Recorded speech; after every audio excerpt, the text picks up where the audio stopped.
we get when we have looped piracy is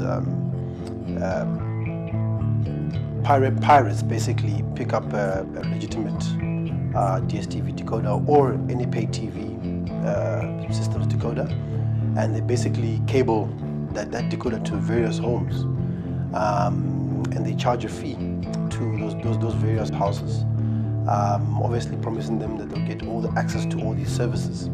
And effectively, you know, for us, we found that it has been really almost through public acceptance, has been almost legitimized and institutionalized in the places where we found this.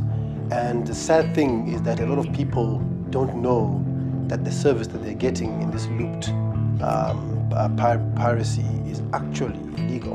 A large number of them, you know, how should I say, enjoy the fruits of pirates, because some people would come to them and, you know, give them services which they borrow from or which they steal, so to say. Somebody sets up a transmitter, buys decoders from different providers, one high TV decoder, one multi-choice decoder, one CMTV decoder, sets it up in a house somewhere, and sets up what we call a dish farm, sets up a transmitter, gets all the content that these people have, and starts to rebroadcast to people in a limited territory.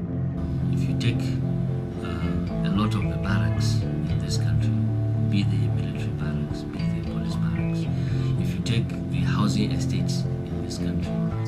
In Warri, for example, you have it at the Delta Steel Company. In the north, we have it in a lot of military barracks. I know they use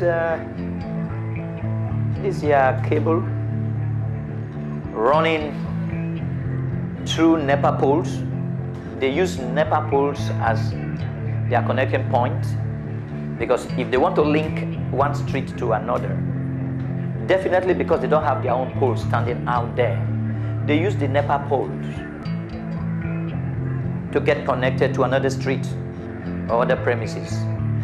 It is now a tradition, to the extent they even have an association. And the association doesn't see anything wrong about piracy. And even the public does not see anything wrong about that. We also have some big multinationals who have what we call massive dish farms. So we're talking about, maybe you have about 5,000 houses in an estate, or you have about 5,000 people who are desirous of using DSTV or high TV or CMTV, and the ordinarily will be paying 4,000 or 5,000 naira a month.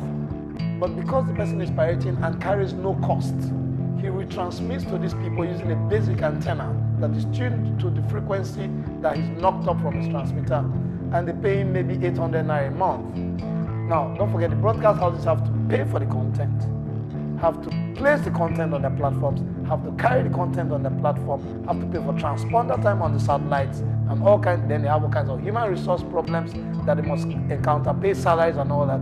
And yet somebody just takes this content for free and is rebroadcasting it. That is, it's really prohibited, it's against the law, not only in the Nigerian Broadcasting Code, but also the Nigerian Copyright Commission law. Also, in fact, that is one of the biggest crimes that you can commit, because when you pirate a work of art, you are actually destroying not just the artist, but also the national economy.